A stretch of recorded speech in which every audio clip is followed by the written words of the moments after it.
Bonjour à tous et bienvenue pour les marchés en action, notre émission de décryptage des marchés.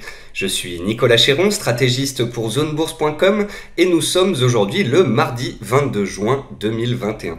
C'est donc l'été et il pleut. Mis à part cela, faisons un point complet ensemble sur l'actualité, sur les indices qui ne bougent plus beaucoup. Il y a encore quelques opportunités actions. Dans cette émission, je vais essayer de vous faire un décryptage fondamental complet et puis je vous ai sélectionné une batterie d'exemples graphiques que l'on puisse toujours apprendre, comprendre tous ces concepts d'analyse technique, de trend following, de moyenne mobile, afin de vous donner des outils que vous puissiez vous en sortir dans ces marchés qui parfois peuvent être un petit peu houleux, un peu complexes. Nous allons donc voir tout cela ensemble. Avant toute chose, un avertissement sur les risques. Les informations graphiques, chiffres, opinions ou commentaires mises à disposition par Zone Bourse s'adressent à des investisseurs disposant des connaissances et expériences nécessaires pour comprendre et apprécier les informations développées. Ces informations sont données à titre informatif et ne représentent en aucun cas une obligation d'investissement ni une offre ou sollicitation d'acquérir ou de vendre des produits ou services financiers. Elles ne constituent par ailleurs pas un conseil en investissement. Je vous rappelle les rendez-vous de la semaine sur Zone Bourse tous les matins, le morning meeting d'Anthony Bondin, version audio et écrite tous les jours, Planète Bourse, la revue de presse de Roxane Nojac qui fait également le point hebdomadaire Pump and Dump le vendredi que vous retrouvez sur la chaîne YouTube de Zone Bourse et sur le site Zone Bourse. Et puis comme tous les mardis, on se retrouve tous ensemble. Au sommaire de cette émission, un focus marché, les derniers grands développements, un top flop avec des graphiques pour mieux appréhender les flux des banques centrales, la macroéconomie, et puis toujours une petite flopée de graphiques sur les particuliers américains, l'ambiance de marché, les cryptos. Et puis dans une deuxième partie d'émission, on passe sur l'analyse graphique avec tout d'abord indice Forex matières premières, et puis ensuite, on passe à vos actions préférées avec, comme d'habitude, une liste qui commence par CAC et SRD. Ensuite, on va un peu plus sur des valeurs trend following et des valeurs internationales. Alors, au programme du Focus Marché, nouveau record historique du Nasdaq 100. On ne change pas une équipe qui gagne. Le S&P 500, lui, est à 1% de ses plus hauts, tandis que le Dow Jones a enfin consolidé. Le Dow Jones a enchaîné une série de 8 ou 9 séances baissières consécutives. Et puis, il a fini par rebondir hier et regagner 1,7%. On sent quand même une sorte de plafonnement sur les indices. Et comme je vous le montrerai dans la partie graphique, on a des indices européens, DAX et CAC, qui ont atteint des hauts de canaux moyens et long terme. Donc voilà, le marché est toujours haussier. Vous voyez, je viens de dire que le marché est haussier et là il y a eu un gros coup de tonnerre. Je pense que ça c'est un signal faible, peut-être fort même. Du coup, l'ambiance du déconfinement crée un environnement de confiance. Donc ça c'est à l'heure actuelle, ce qui vient renforcer des projections économiques solides. Mais une stabilisation de la macroéconomie, sorte de normalisation, n'aurait rien d'étonnant et serait même préférable. Je vous en ai déjà parlé dans les épisodes précédents. C'est le fait que la Chine, qui avait redémarré avant tout le monde, eh bien, pourrait commencer à ralentir de nouveau. On pourrait avoir une croissance et des PMI qui se normalisent après avoir été absolument exceptionnels. Et puis ensuite, la même chose aux États-Unis et peut-être en Europe. Une retombée des cours des matières premières, une retombée des anticipations d'inflation. Bref, une sorte de normalisation. Vous savez, on a eu l'effet trou d'air en 2020, l'effet reprise en début 2021, et là, est-ce qu'on va pas tout simplement revenir à un rythme plus normal? James Bullard, membre de la Fed, a choqué les marchés vendredi dernier en évoquant une possible hausse des taux directeurs dès la fin 2022 en raison d'une accélération de l'inflation plus rapide qu'anticipée. En effet, les anticipations d'inflation à court terme sont en train de retomber, mais malgré tout, on attend une inflation qui pourrait être supérieure à 2%. Donc, la Banque centrale va devoir à terme intervenir. Intervenir de deux façons. En réalisant ce qu'on appelle un tapering, c'est-à-dire en ralentissant progressivement le montant des achats que la Banque centrale injecte dans les marchés tous les mois. Et puis ensuite, potentiellement, en remontant les taux d'intérêt taux d'intérêt qu'on attend en hausse en 2023. Donc forcément, quand James Bullard de la Fed dit on va les monter plus tôt, ça a engendré un trou d'air sur les marchés. C'était vendredi et en plus c'était la séance des 4 sorcières. Hier lundi, on s'est stabilisé et pour l'instant, on se cherche sans tendance, toujours sous ces hauts de canaux hebdomadaires et mensuels que je vous montrerai après. Pour l'instant, le pétrole maintient le cap haussier, il est actuellement à 72,5 $. L'or et l'argent ont pris une grosse claque suite à la Fed. En effet, la Fed nous parle de hausse de taux, d'inflation, donc le dollar américain est sorti de sa réserve, il a réalisé un beau rebond. Et qui dit hausse du dollar dit bien évidemment baisse de l'or et de l'argent qui sont dénominés en dollars. Quant au Bitcoin, il est encore et toujours baladé par les tweets d'Elon Musk et les communiqués chinois. On a des provinces dans lesquelles en fait il y a énormément de mineurs des bitcoins et le gouvernement chinois a carrément coupé l'électricité.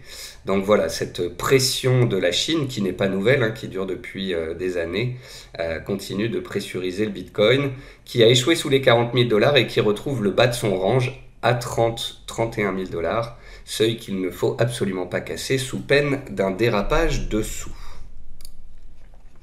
On passe au top flop. À gauche, le bois de construction. C'est pas faute d'avoir prévenu.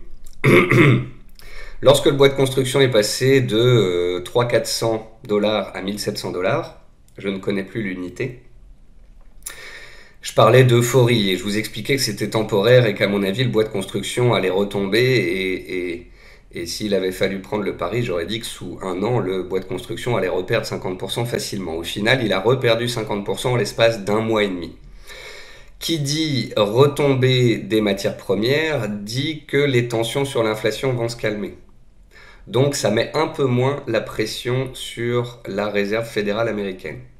Ici, vous voyez à droite le Bloomberg Commodity Index et vous voyez que malgré un pétrole qui se maintient sur des records annuels, le Bloomberg Commodity Index a perdu quelques pourcents. Donc, on a bel et bien cet aspect de stabilisation, de normalisation qui se met en place.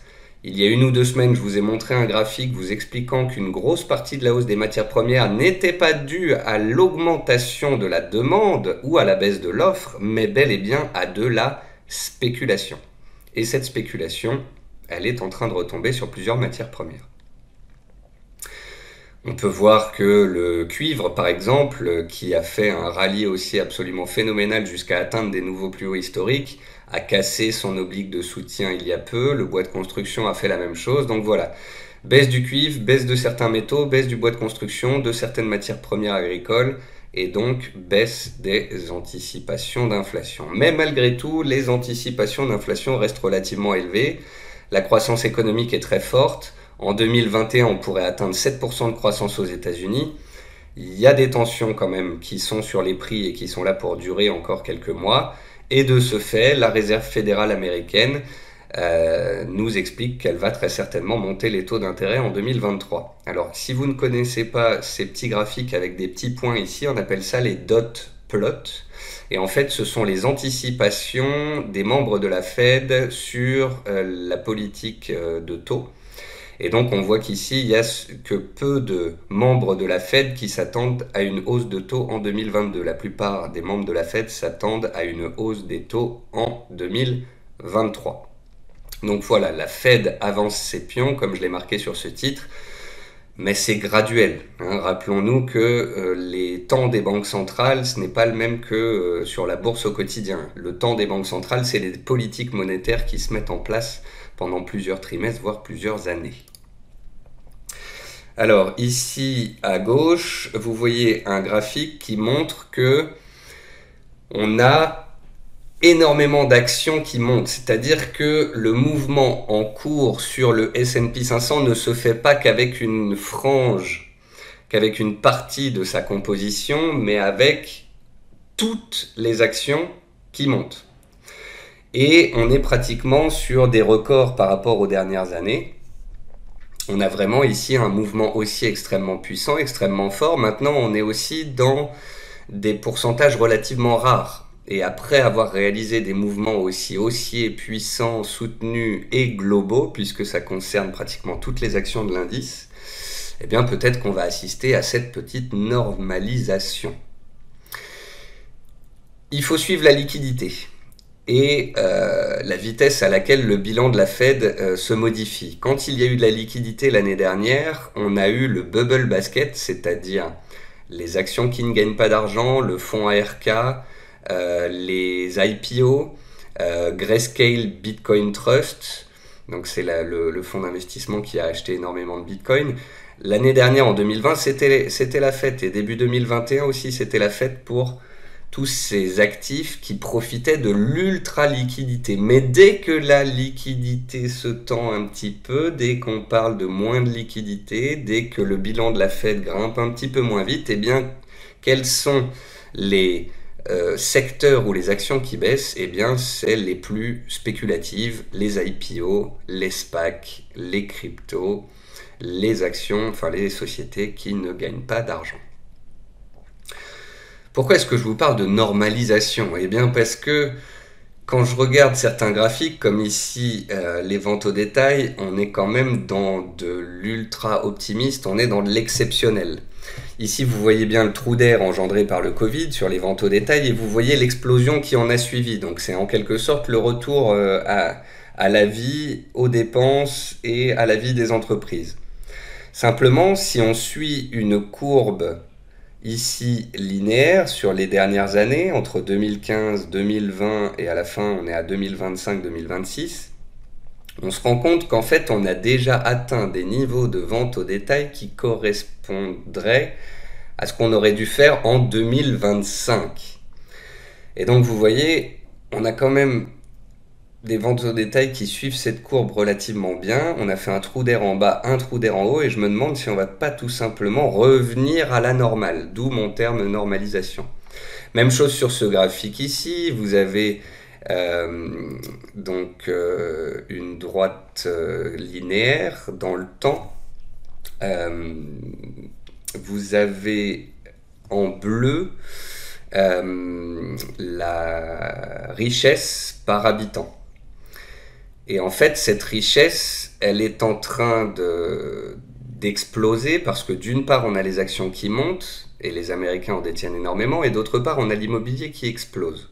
Donc vous avez un effet richesse qui est extrêmement fort et qui nous sort un petit peu de la moyenne, de la normale.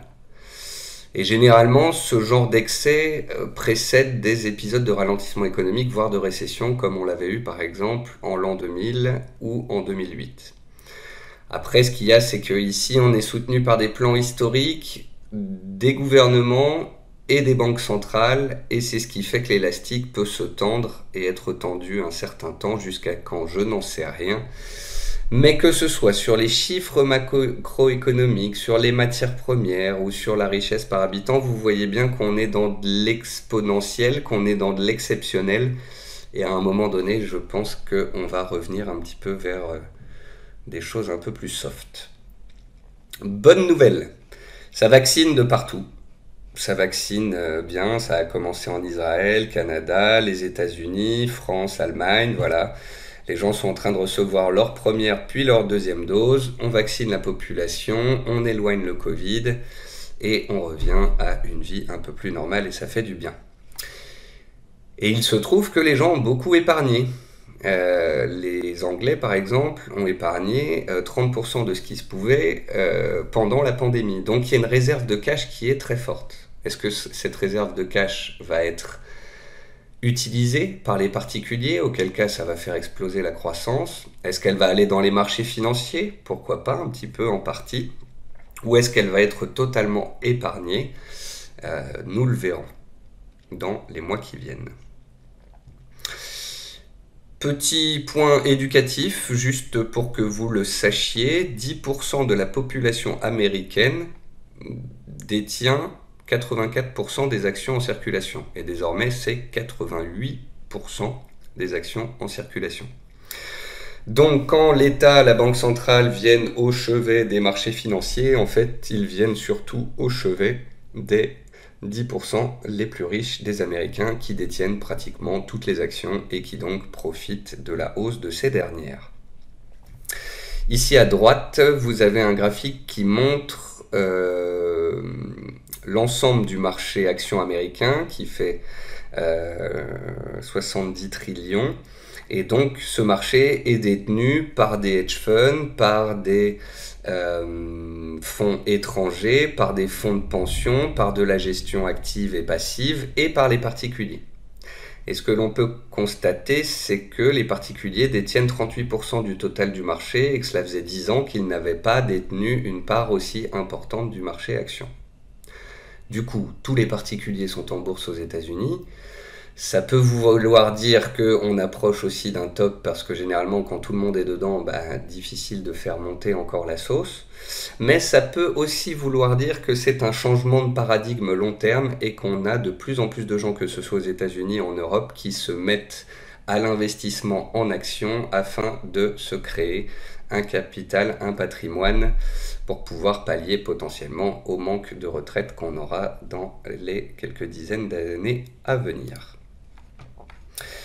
Ici à gauche, des anticipations sur les prix du pétrole, donc les forecasts de Bank of America.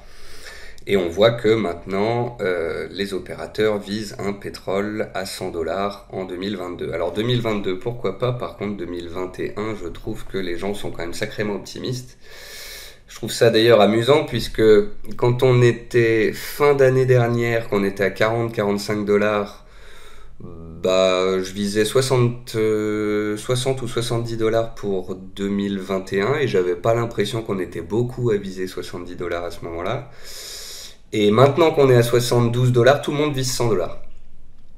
Donc voilà, moi j'aime pas les consensus, donc quand personne n'était haussier, je trouvais ça pas mal d'être haussier. Maintenant que tout le monde devient haussier, fortement haussier, j'aimais un petit bémol.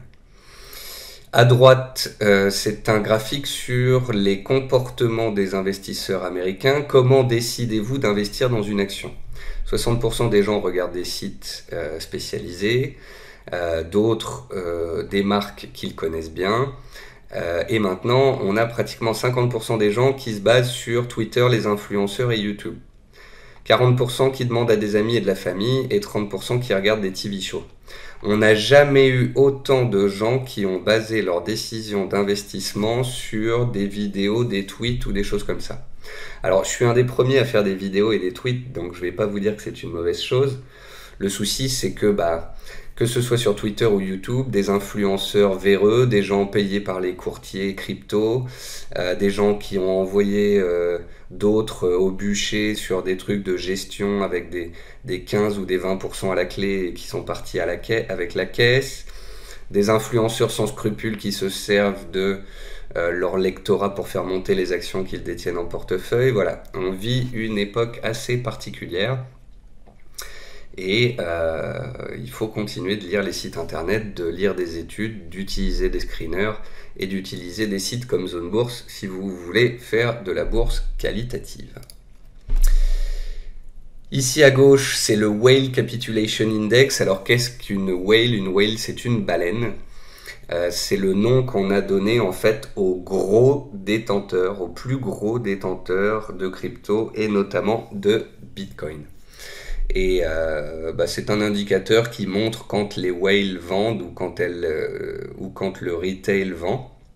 Et il se trouve que récemment, on a eu le retail qui est sorti et on a aussi une pression vendeuse de la part des whales. Faut pas oublier que c'est des gens qui ont peut-être du Bitcoin à 10 $, 100 $ ou même 500 $. Et que même en vendant du Bitcoin à 35 000 $, ils font des gains magnifiques. Et peut-être que certains d'entre eux sortent sur les cours actuels pour le reprendre à 20 000 ou 15 000 $. Sait-on jamais. En tous les cas, c'est un indicateur de plus qui dit qu'il y a une pression forte sur les cryptos et qu'il faut faire attention. D'ailleurs, je vous ai mis un petit exercice visuel à droite. C'est un graphique que j'ai publié sur Twitter hier en disant est-ce que vous achetez ou est-ce que vous vendez? Il se trouve que on a eu une dynamique baissière, un retournement et maintenant on est dans une dynamique haussière à court terme. Et il s'agit ici en fait d'un graphique du Bitcoin inversé. Et ça nous montre bien qu'on est dans une tendance haussière, qu'on est dans un range. Si on sort par le haut de ce range, eh bien la tendance haussière pourrait perdurer. Donc il faut absolument, pour ceux qui détiennent des cryptos et qui ont des stops serrés sous les 30 000 $, qu'on réagisse dans les heures ou dans les jours qui viennent et que le Bitcoin reparte nettement à la hausse au-dessus des 30-31 000. Sinon, il y a risque de cassure à la baisse, de nettoyage des stops, de dump, comme on appelle ça, et d'aller plus bas.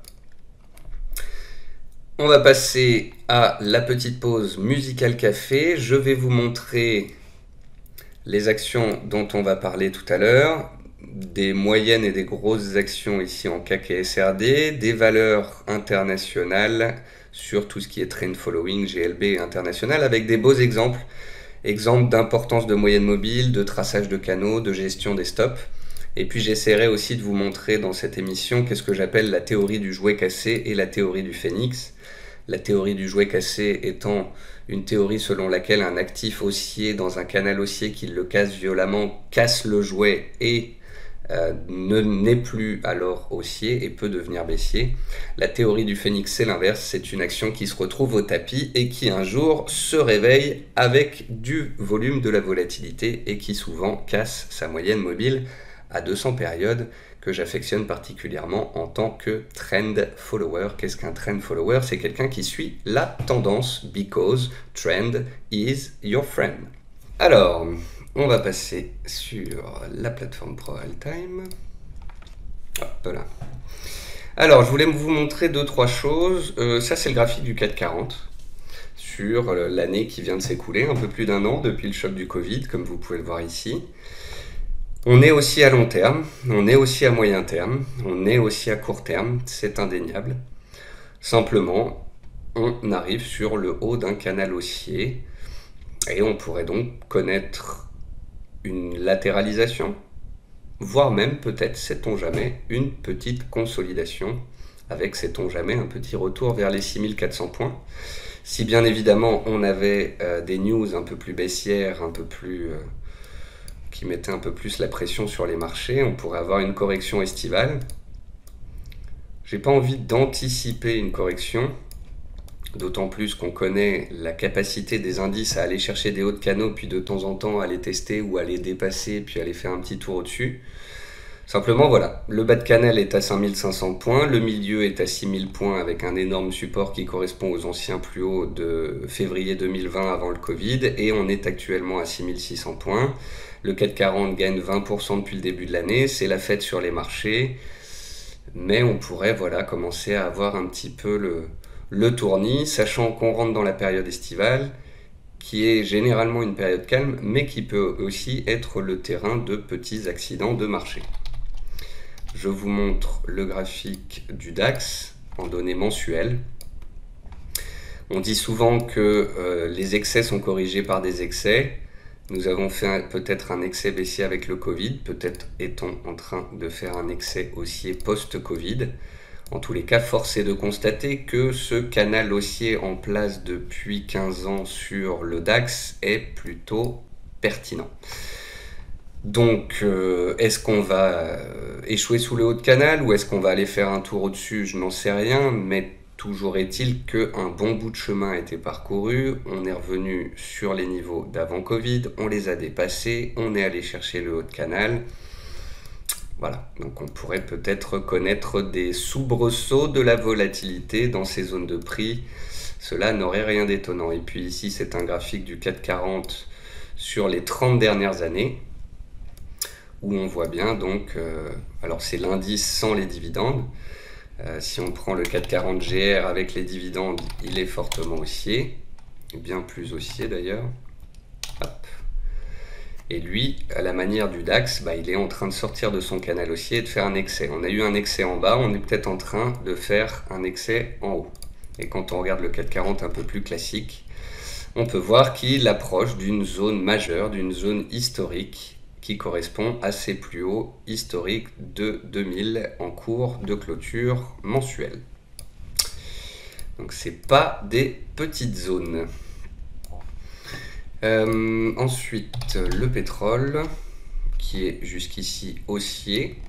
Ce qui est intéressant, ce qui sera intéressant, c'est de voir ce qui se passerait sur le pétrole à l'approche des 75-76 $, qui correspondent au plus haut de 2018, donc des niveaux d'il y a 3 ans maintenant.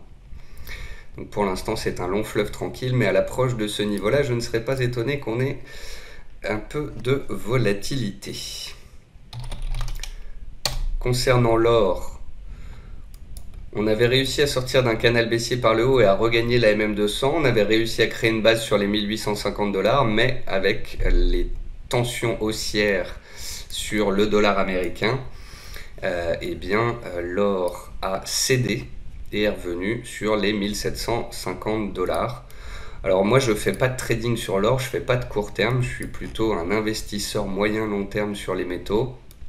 Tout ce que je peux constater sur l'or, c'est qu'en fait depuis un an on est dans un grand range et que tant qu'on est dans ce range, il n'y a pas grand chose à dire. Ceux qui aiment l'or font de l'accumulation rationnelle, on en achète tous les mois ou tous les trimestres dans le but d'être diversifié sur son portefeuille. Sur l'argent, c'est la même chose. Au final, on est très neutre depuis pratiquement un an maintenant. On est posé sur MM200. Même s'il y avait un petit trou d'air dessous, ce ne serait pas la première fois. Voilà, pour moi, c'est un large range d'accumulation rationnelle pour ceux qui aiment les métaux dans une optique long terme. Ou quand on étudie le dollar à long terme, on voit bien qu'il est baissier depuis 100 ans. Et qui dit dollar baissier dit propension des métaux à être plutôt soutenu.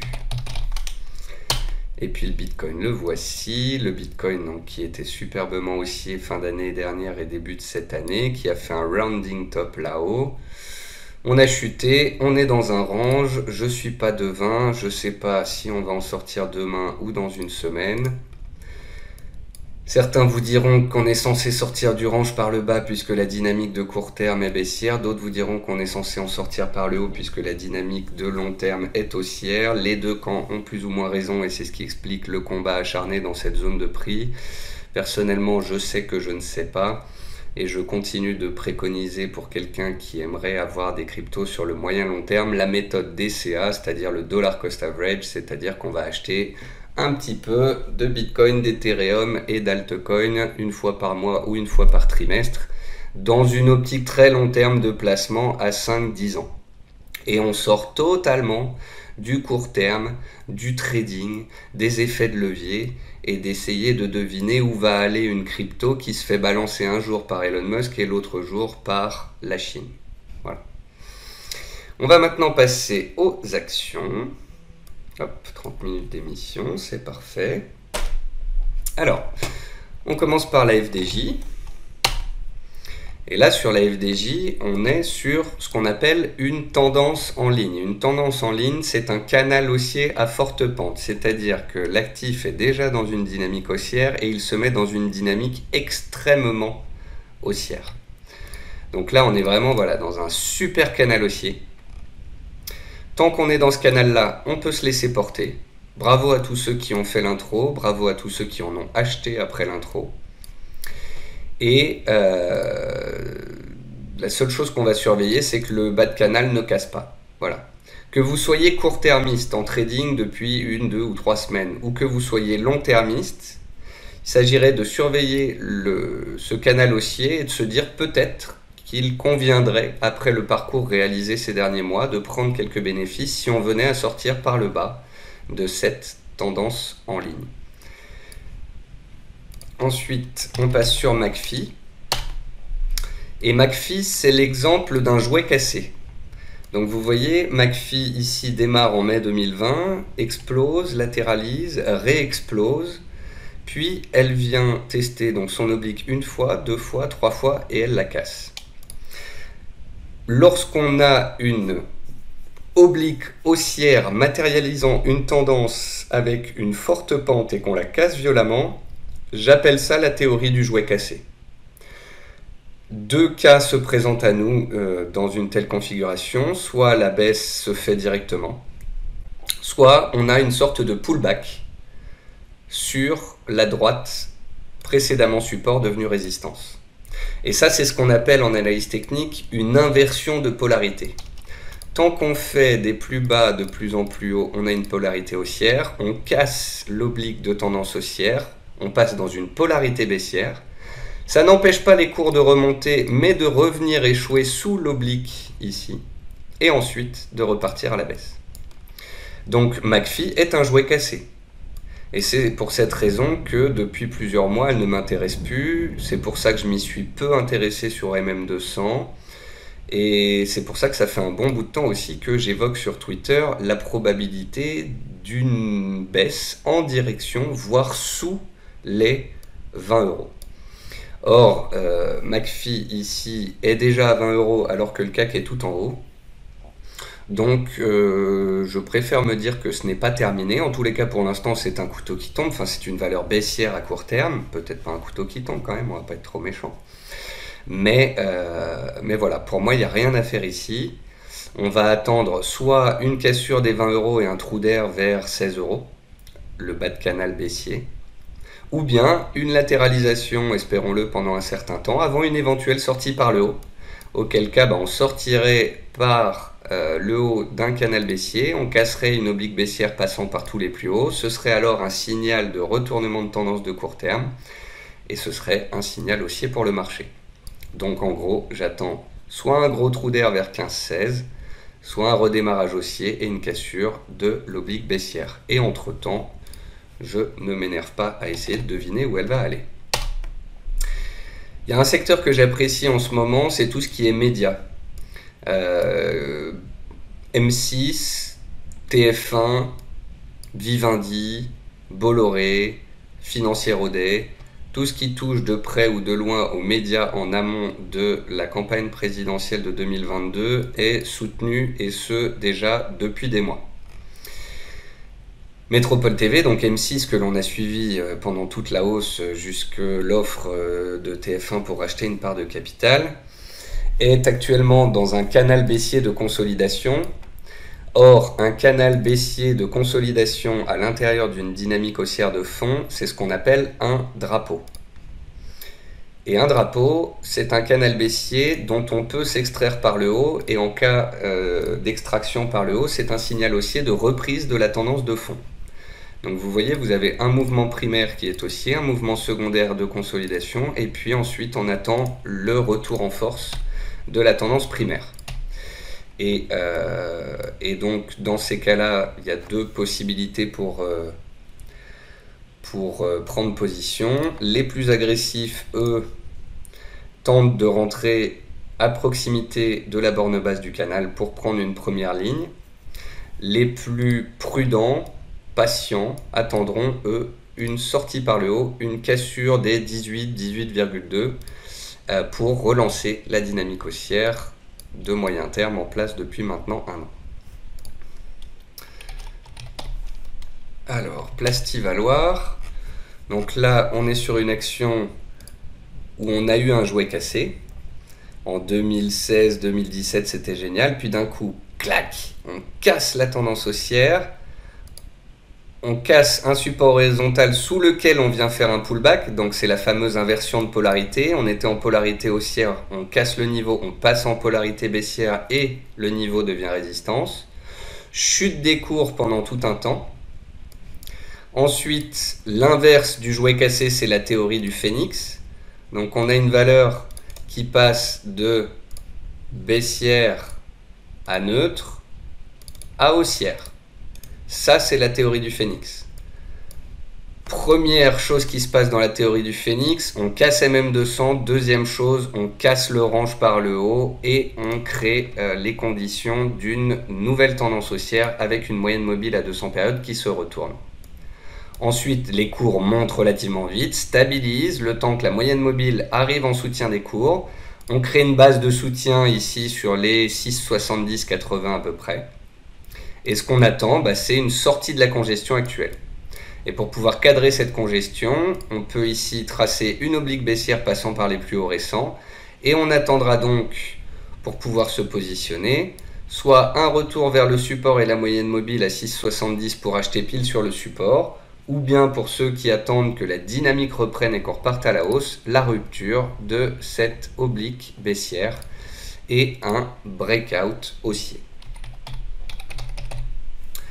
Ensuite, une petite société française qui s'est cotée il y a quelques années, mais dont personne ne parle parce qu'elle est peu liquide, J'hésitais à en parler, mais je trouvais l'exemple relativement beau. C'est Quamplify, c'est un groupe de marketing européen qui est spécialisé dans le digital et les data auprès des grandes marques. Et les data, c'est un peu l'avenir. Je vais mettre le graphique en données hebdomadaires. Donc vous voyez, la société à côté, elle a fait un plus haut ici à 7,80, puis elle a végété, et là elle est en train de repartir. On a donc, si je ne m'abuse, ici en quelque sorte une GLB. Alors par contre, vous voyez là, je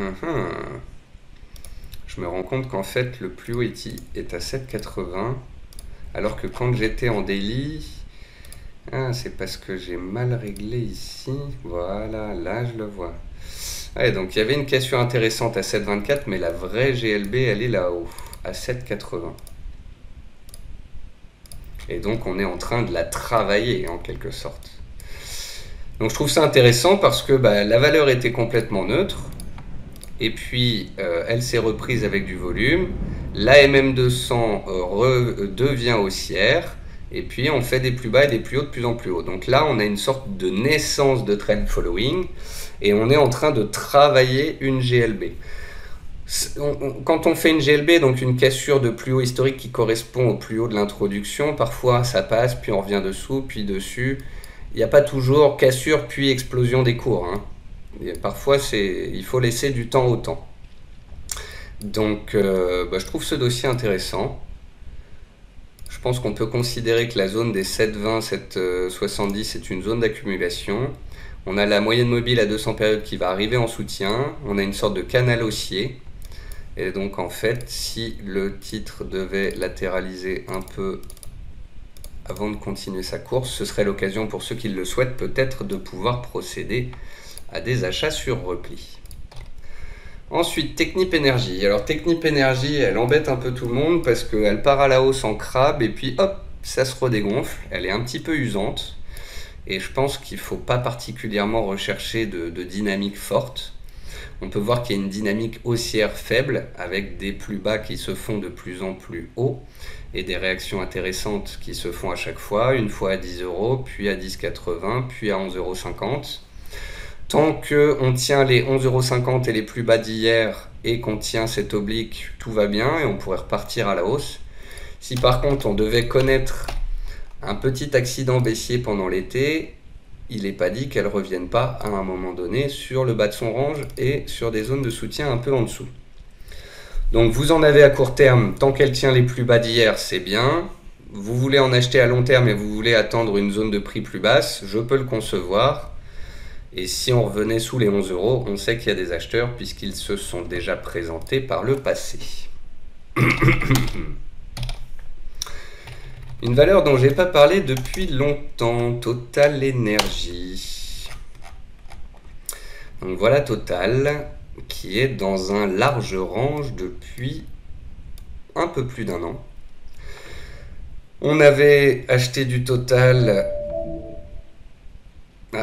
Euromedis qui casse son support. On peut regarder ça dans un instant. Donc Total est dans un large range. Dès qu'elle était sous 30 pendant le Covid, on était plutôt acheteur. Quand elle revenait à 38-39, on était plutôt vendeur. Quand elle est revenue à 25-30 en octobre, on était acheteur. Quand elle est revenue à 38, j'ai invité les gens à prendre des bénéfices. Résultat, si vous n'êtes pas sorti et que vous avez gardé la valeur, vous venez de tenir Total Energy pendant 6 mois pour gagner 2 €, soit 5%. Alors c'est pas mal, mais c'est pas non plus l'opportunité du siècle. De fait, si vous avez gardé vos Total et que vous voulez toucher vos dividendes, je peux tout à fait le comprendre. Me concernant, mon point de vue n'a pas trop changé. Pour moi, on est dans un range absolument gigantesque et c'est plutôt la zone basse du range qui m'intéresse. Après, j'ai 2 zones de soutien, donc d'achat potentiel. Il y aurait une première zone d'achat à 34 € si on y revenait et une deuxième zone d'achat à 30 € qui correspond à une oblique passant par les plus bas depuis 1 an. Sait-on jamais? Correction estivale et baisse du pétrole, j'en sais rien. Toujours est-il que moi, je suis plutôt acheteur ici ou là. Si on y va, c'est bien. Si on n'y va pas, c'est pas grave. Et puis, Vivendi. Vivendi, qui est dans un canal haussier, qui est très recherché depuis notamment qu'elle a annoncé la vente de Universal Music Mobile. Il y a des rumeurs en plus selon lesquelles Vincent Bolloré pourrait vouloir retirer Vivendi de la cote. Si vous voulez lire cette news, vous allez sur le site de Zone Bourse dans les actualités et vous avez une news qui s'appelle Universal Music n'est pas la seule piste pour vibrer sur le titre Vivendi, papier dans lequel on apprend que Bolloré, sait-on jamais, pourrait peut-être tenter de sortir Vivendi de la cote. Ça reste de la spéculation, mais en tous les cas, ça crée de l'actualité autour du titre et ça le soutient. On a une sorte de canal haussier ici, de dynamique haussière qui est relativement belle. Si on arrive à tenir au-dessus des 28,50 et à redémarrer, c'est bien. Sinon, si trou d'air pendant l'été, sait-on jamais, on pourrait revenir vers les 27 €. Et ce serait une superbe opportunité parce qu'on reviendrait alors sur un niveau horizontal. Ça nous permettrait peut-être de fermer tout ou partie du gros gap laissé ouvert ici, de revenir sur MM200.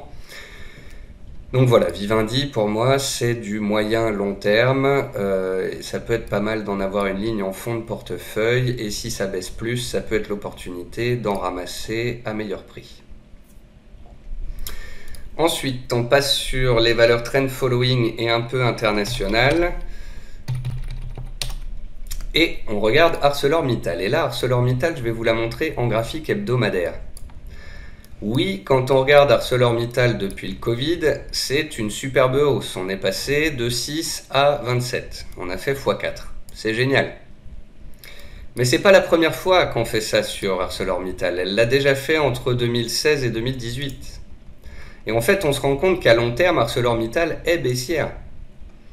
Et on se rend compte qu'à chaque fois qu'elle revient sous les 28-30 €, elle se tape la tête. Elle s'est tapée la tête en 2013, elle s'est tapée la tête en 2018 et elle vient de se taper la tête dessus.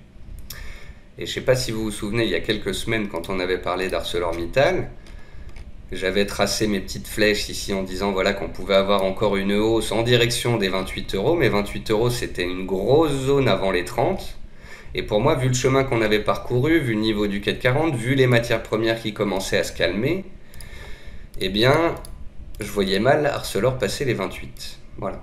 Donc, on a ici un quadruple échec sous les 28. On a consolidé. Peut-être qu'elle va remonter vers les 26 €, retravailler cette zone de prix.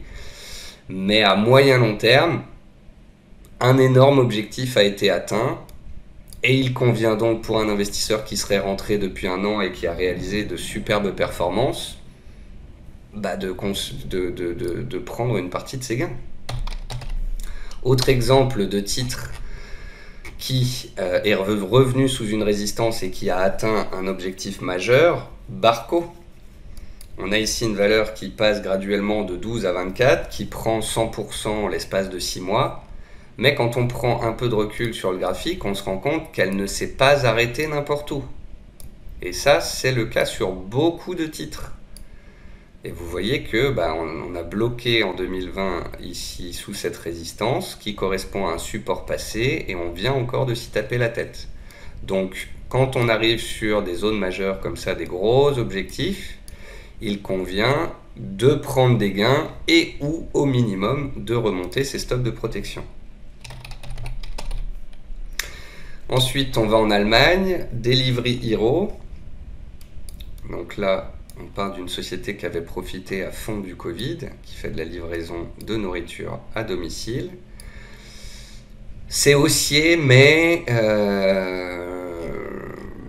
ça l'est moins. Vous voyez, on est en train de vivoter autour de MM200 qui s'aplatit. On a fait un plus haut, plus bas que le précédent. On est dans une sorte de range. Les marchés sont au plus haut, elle n'arrive pas à se reprendre. J'aurais plutôt tendance à mettre ce genre de valeur de côté en me disant si on parlait de risque de reconfinement ou de risque épidémique ou autre. C'est le genre de titre qui pourrait tout de suite décaler à la hausse, mais j'aurais plutôt à attendre une cassure de résistance franche, une cassure des 114-115 € pour pouvoir y retourner que acheter maintenant en bas du range en croisant les doigts ou en serrant les fesses comme vous le sentez. il y a mieux à faire me semble-t-il. Ensuite, on m'a demandé mon avis sur Flatex de Giraud. Donc, Flatex, courtier allemand qui a racheté de Giraud. Il y a beaucoup de gens qui sont rentrés sur ce courtier-là depuis 1 an, puisque c'est un courtier plutôt facile avec des tarifs relativement bas. Après, il y a d'autres sujets. Hein, quand vous les appelez au téléphone, bonne chance pour les avoir. Bref, c'est haussier à moyen long terme. Simplement, on voit qu'on commence à manquer un peu de force pour passer cette zone ici des 115-116 euros.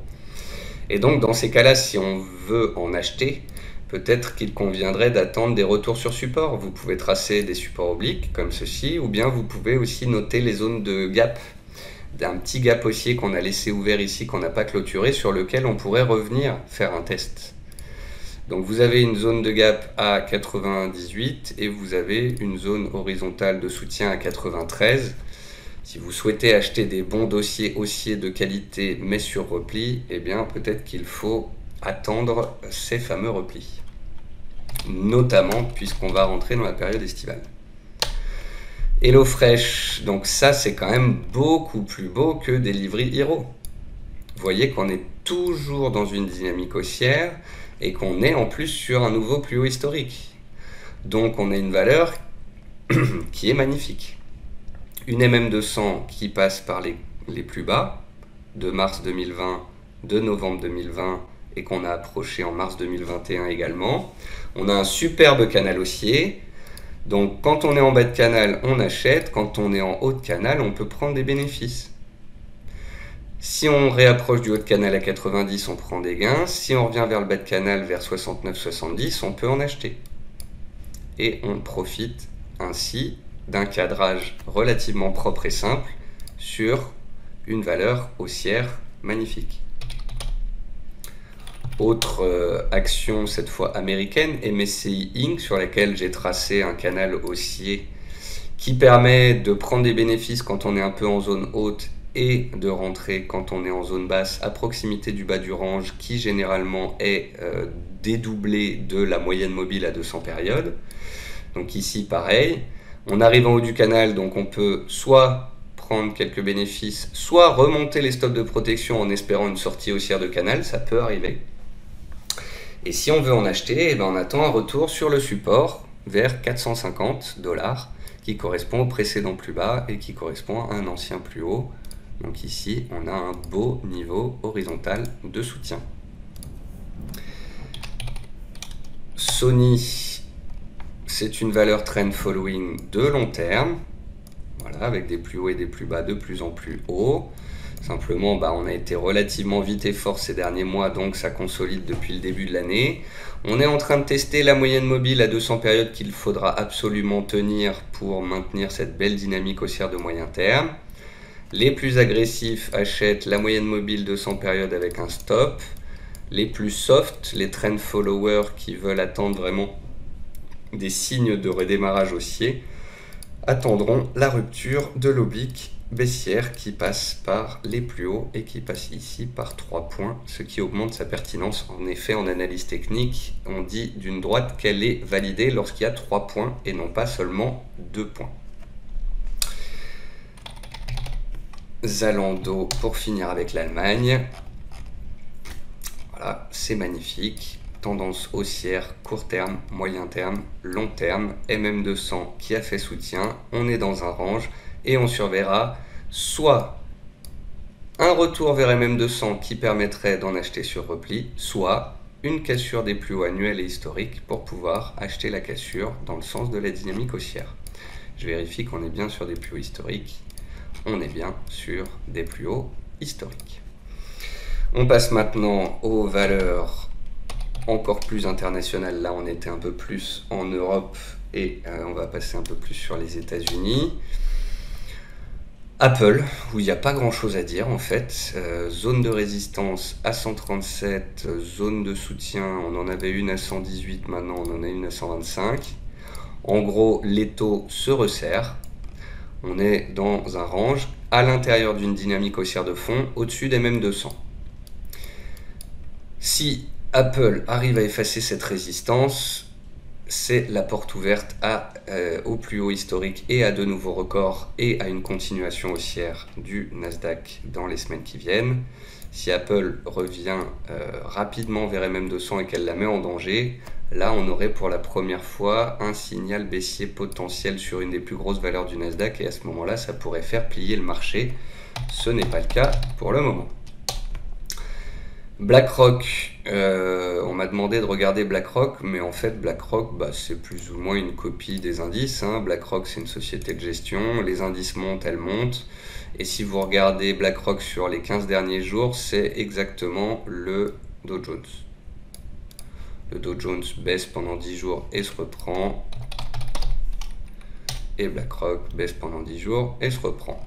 Donc en gros, est-ce qu'il vaut mieux pas acheter un ETF sur le Dow Jones, sur la bourse américaine, plutôt que d'acheter du BlackRock? Je vous invite à vous poser la question.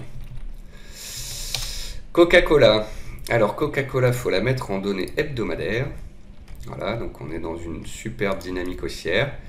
Sur Coca, ce qui est intéressant de noter, c'est que c'est la MM200 mensuelle, long terme vraiment, qui est plutôt intéressante à suivre. Et elle est à 50 $ actuellement. Voilà. Et quand je la regarde en données journalières, je me rends compte que j'avais tracé une sorte de long canal qui a duré 2013, 14, 15, 16 jusque 2020. En fait, en 2019-20, on sort par le haut du canal. Avec le Covid, on sort par le bas du canal. Et là, on est en train de ressortir par le haut du canal. Moi, je trouve que acheter le milieu du canal, c'est déjà pas mal. Ça correspond aux 50 $. Et en données hebdomadaires, les 50 $, c'est la moyenne mobile à 200 périodes. Donc si je voulais acheter du Coca à long terme, j'attendrais une baisse de 8% en direction des 50 $. Ensuite, Illumina, là on parle de sociétés qui travaillent sur le séquençage du génome. Donc on est dans de la biotech en quelque sorte. Mais c'est vraiment magnifique graphiquement parlant. On est dans une tendance haussière depuis 15 ans.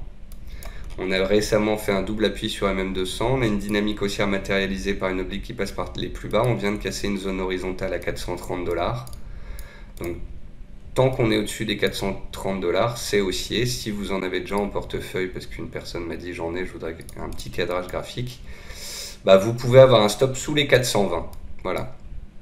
Si on réintègre le range entre 370 et 420-30, c'est pas top. Donc tant qu'on est au-dessus des 420-430, c'est aussi, on peut continuer. Si on réintègre, ce sera peut-être l'occasion de faire pause. Ensuite, une valeur qui vous montre et qui vous dit de faire attention. Parce qu'en fait, ça ressemble à énormément de configurations actions françaises et européennes. Ça me fait un peu penser à Barco qu'on a regardé tout à l'heure, qui a fortement chuté, qui est remonté, mais qui est remonté voilà, sous un niveau, puis qui rebaisse ensuite. Parce qu'en fait, sur beaucoup de dossiers, on était baissier avant 2020. Lucas Boll est baissière depuis 2017. Donc il faut faire très attention à ce genre de titre. Oui, c'était intéressant ici de jouer un rebond technique de 7 à 12 de pratiquement 100%. Mais ensuite, il faut aussi prendre du recul et regarder votre dynamique de fond. Or ici, vous avez une oblique parfaite qui passe par tous les plus hauts depuis 4 ans. C'est absolument magnifique. Tant qu'on est dessous, c'est baissier. Si et seulement si elle casse, là, on pourra parler de retournement potentiel de moyen long terme. Ensuite, vu qu'on a déjà regardé Piscine des Joyaux ces derniers temps, on va regarder Poolcorp qui fait des piscines mais aux States. Et là, voilà, on a une dynamique haussière magnifique. On a eu très certainement une publication le 22 avril dernier avec un runaway gap. Un runaway gap, c'est un gap qui n'est pas comblé et qui montre une accélération du titre avec des gros volumes, un gros gap qui n'est pas comblé. On en voit beaucoup plus aux États-Unis qu'en Europe, même si en Europe, on en a de temps en temps. Et c'est un lecteur qui me l'a proposé parce qu'elle était dans un range et puis qu'elle pouvait en sortir. Le problème, c'est que, comme d'habitude, je prépare mon émission hier et elle sort du range par le haut hier, n'attendant pas qu'on en discute tous ensemble. Mais bon, ce qui m'intéressait ici, c'est de vous montrer qu'on a donc un secteur intéressant, des vendeurs de piscines, une valeur qui est haussière dans toutes les unités de temps, un runaway gap qui est quelque chose de fort, et que quand on a une consolidation horizontale, eh bien on surveille le redémarrage haussier, la relance haussière dans le sens de la dynamique haussière. D'ailleurs, ça me fait penser à Rexel, dont on avait parlé dans l'émission précédente. Parce que parfois ça se passe pas bien, parfois on est dans un range, on en sort par le haut, puis ça n'accélère pas. D'où, quand on trade à court terme, qu'on fait du trend following et qu'on achète des cassures, l'importance des stops de protection. La valeur casse les 17,70, vous achetez 17,80, vous vous dites je vais me mettre un stop à 4% des cours, vous mettez votre stop ici vers 17,2, ça part à la hausse, ça réintègre, et vous prenez votre stop à moins 3. Et vous ne prenez pas moins 10 dans la tronche. Donc, quand on fait comme ça du trading de cassure dans un marché qui est un petit peu tendu, si ça passe, on met le stop sous la cassure et puis on laisse courir. Si ça réintègre, on coupe rapidement et comme ça, on ne se retrouve pas bloqué sur une action. On avait dit qu'on voulait regarder Euromedis aussi parce que Euromedis, voilà, elle est en train de mettre en danger ça et même de 100. J'ai fait une analyse sur Euromedis à 15,8 ici pour vous dire ça peut rebondir. Elle a rebondi de 15,8 à 17,3, donc elle a gagné 10%. Mais ça ne fonctionne pas. Elle n'y arrive pas. Donc dans ces cas-là, soit on avait mis un stop à 0, on est sorti à 0, soit on a un stop court sous la moyenne mobile à 200 et peut-être qu'il est en train de passer ou qu'il va passer. C'est des choses qui arrivent. C'est une valeur Covid, il ne faut pas l'oublier puisqu'ils vendent quand même du matériel médical. Et dans ces cas-là, eh bien peut-être que, comme sur Rexel où il fallait couper rapidement, on se prend une petite perte de 2, 3%, 4% ou 5%, et on attend plus bas. Et on attend le bas de canal. Et les 12 €. Alors je dis pas que Euromedis pour sûr va aller à 12 €, je voudrais pas faire peur à ceux qui l'ont toujours et qui n'ont pas encore vu leur stop sauter. Je dis simplement que jusqu'ici elle a bien respecté son bas de canal tout comme ça MM200 et que si on cassait MM200 il y a un risque de revoir le bas de canal tout simplement. Or sur mon graphique vous voyez des annotations, en bas de canal c'est pas cher, en haut de canal c'est cher, donc on va pas se plaindre. Quitte à se prendre moins 5% de stop mais à revenir 20% plus bas. Moi je dis banco, hein, c'est pas mal. Ensuite, Royal Dutch Shell à Amsterdam. Bah, je trouve pas ça intéressant. Je trouve ça complètement neutre. Alors certes, c'est haussier depuis le point bas ici en octobre, mais c'est vachement baissier quand on regarde sur les derniers trimestres. Donc autant Total est plus soutenu et un peu plus belle, autant Royal Dutch Shell est molle. Et je suis pas fan des pétrolières, le pétrole est déjà à 72,5, il peut monter vers 75-76, peut-être qu'elles vont grappiller encore un petit peu, mais je vois pas de potentiel fort sur les valeurs pétrolières à partir des cours actuels. Je suis plutôt acheteur si elles perdent 15-20%. Et puis on terminera avec UCB à Bruxelles. Et là, bah, je trouve pas ça très intéressant en fait. Si on la regarde sur les 7 dernières années, c'est complètement neutre. On s'est enflammé ici en juin 2020, puis on a tout réintégré. Là, elle est de nouveau sous son haut de range et sous sa moyenne mobile à 200 périodes. Alors si elle arrive à recasser la zone ici des 87, 88 qui ont été très travaillées ici en février, pourquoi pas, mais c'est pas magnifique quoi. Bon après il y avait une tendance baissière ici qui a été cassée, on peut dire qu'on a une sorte de biseau, on en est sorti, donc ça c'est mignon. Donc voilà, la configuration de court terme, cette sortie de biseau est mignonne, mais après là au-dessus de nos têtes il y a pas mal de gros morceaux. Voilà, c'est la fin de cette émission, 1 heure et 1 minute. J'espère que ce format vous plaît, que j'ai pas été trop rapide. J'ai essayé de vous faire des actions françaises, européennes, américaines, de me focaliser pas mal sur les valeurs en trend following, les valeurs haussières, et puis de sortir un petit peu des small caps, des dossiers baissiers, des valeurs scabreuses. Je vous souhaite à tous un très bon début d'été pluvieux. Voilà. Et sinon, je vous souhaite à tous de passer une très bonne semaine, un bon trading, un bon investissement. Et je vous retrouve sur Twitter, sur BFM et sur les réseaux sociaux. À très vite.